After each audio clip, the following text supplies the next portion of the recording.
नमस्कार दोस्तों, फिर से स्वागत है आपका हमारे YouTube चैनल सिविल एजुकेशन में। और आज देखते हैं दोस्तों कि एक्सटर्नल प्लास्टर हम लोग किस हिसाब से करते हैं और कैसे करते हैं। सबसे पहली बात होती है दोस्तों, आपके पास ड्राइंग इजिबल रीड होनी चाहिए।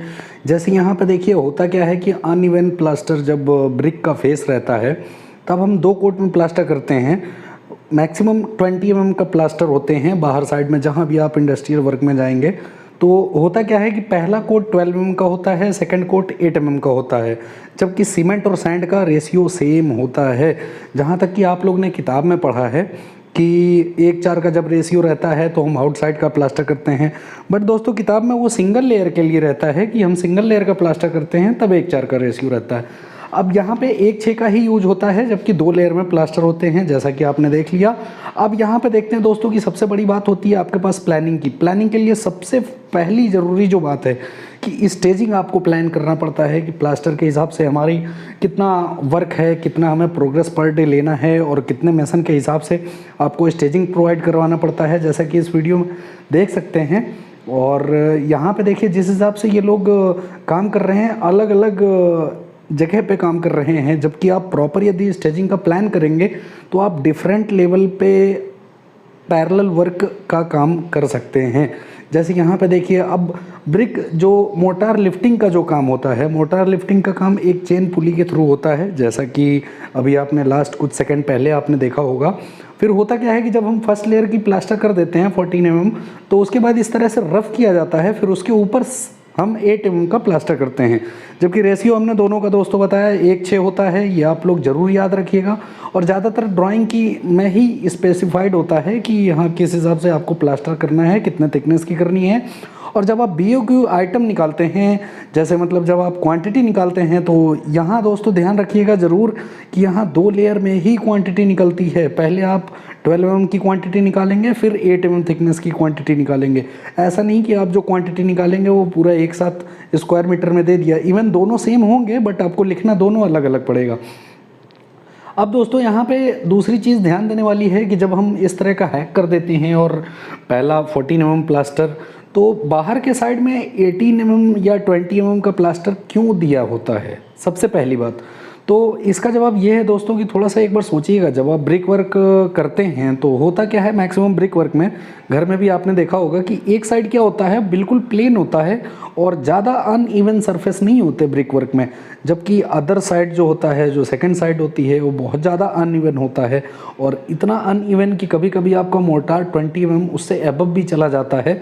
तो उस कंडीशन पे ही ज़्यादातर वर्क में एक्सटर्नल जो प्लास्टर है उसकी थिकनेस ज़्यादा दी जाती है। दूसरा सबसे बड़ा फ़ायदा ये है इसका कि ये जो वेदर होते हैं, जैसे कभी बारिश का या फिर ठंड हो गई, इस तरह के सिचुएशंस में ये बहुत ज़्यादा प्रोटेक्ट करता है बिल्डिंग को एक्सटर्नल साइड से। और इस हिसाब से हम, या फिर आप जब जाते हैं साइट पे, तो ये सारी चीज़ें आपके ध्यान में रखनी पड़ती हैं। स्टेजिंग प्लान करना पड़ता है, मेसन का प्लान करना पड़ता है कि आपके पास वर्क क्या है और आउटपुट कितना है, उसके हिसाब से आपको देखना पड़ता है। अब यहाँ पे दोस्तों इस हिसाब से यदि देखा जाए तो प्लास्टर करने में आपको 2-3 चीज़ें और ध्यान देनी चाहिए।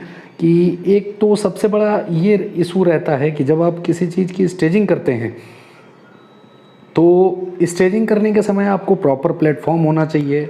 अब जैसा इस वीडियो में देख सकते हैं दोस्तों कि हम कितनी जगह पे काम कर रहे हैं, इतनी बड़ी स्टेजिंग होने का यही हमारे पास फ़ायदा है। एक देखिए यहाँ पे काम चल रहा है जहाँ पे सर्कुलर एज मेकिंग चल रही है। अब कहेंगे कि ये प्लास्टर वर्क तो चल नहीं रहा, ये तो छोटा मोटा काम हो रहा है। तो इसके लिए मैं आपको बताना चाहूँ दोस्तों कि कभी कभी कुछ सिचुएशंस ऐसी होती हैं कि जब हमें इनर साइड से पूरा कंप्लीट करना पड़ता है बिल्डिंग को, तो बाहर की कुछ चीज़ें हमें पहले से ही कंप्लीट करके रखने से थोड़ा सा ज़्यादा फ़ायदा होता है कि हमें बाद में ज़्यादा कोई परेशानी नहीं होती है।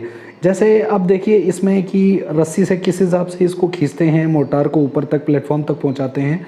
अब देखिए दोस्तों यहाँ एक चीज़ सबसे बड़ी इंटरेस्टिंग बात है कि ब्रिक वर्क प्लास्टर का जस्ट उल्टा होता है। ये चीज़ें आप लोग कैसे समझेंगे, जैसे बताता हूँ कि मैंने बोला प्लास्टर ब्रिक वर्क का क्यों उल्टा होता है। जब भी आप ब्रिक वर्क करते हैं तो हमेशा ऑन द ग्राउंड लेवल से करते हैं। On the ground level means आप ग्राउंड लेवल कह सकते हैं या फिर कोई फ्लोर लेवल कह सकते हैं। वहाँ से सबसे पहले ब्रिक वर्क स्टार्ट होता है, जबकि प्लास्टर हमेशा उल्टा स्टार्ट होता है, यानी टॉप से बॉटम की तरफ। तो ये चीज़ें हमेशा आप लोग याद रखिएगा। आप फ्लोर वाइज तो कर सकते हैं, बट एक्सटर्नल जो प्लास्टर होगी वो मैक्सिमम आप ऊपर से ही आपको लेके आना पड़ता है। इनर साइड के प्लास्टर में भी सेम कंडीशन है कि टॉप फ्लोर से बॉटम फ्लोर की तरफ आपको बढ़ना पड़ता है। अब देखिए एज मेकिंग किस हिसाब से होती है। जब आप विंडो के पास चले जाते हैं तो सबसे बड़ा यहीं पे थोड़ा आउटपुट भी कम रहता है और इस हिसाब के वर्क में थोड़ा टाइम आपको ज़्यादा लगता है। जैसे इस वीडियो में आप देख सकते होंगे कि एक मैसन है वो एज मेकिंग का काम कर रहा है, और एज मेकिंग का काम करने के बाद वो फिर दूसरे विंडो में जाएंगे। आपको इसी हिसाब से प्लान करना पड़ता है कि हमें कितने स्पैन कितने दिन में ख़त्म करने हैं, और डेली का आपको पास आउटपुट भी देखना। साथ ही साथ हमें हैकिंग का भी काम करना पड़ता है। जहाँ पे कंक्रीट होती है वहाँ हम हैक करते रहते हैं, और हैकिंग करने के बाद ही हम प्लास्टर करते हैं। और ब्रिक वर्क और जो कंक्रीट होती है उसके जॉइंट पे हम चिकन वायर मेस भी प्रोवाइड करते हैं, जिसका वीडियो मैं एक डिटेल आपके सामने एक लेके आऊँगा।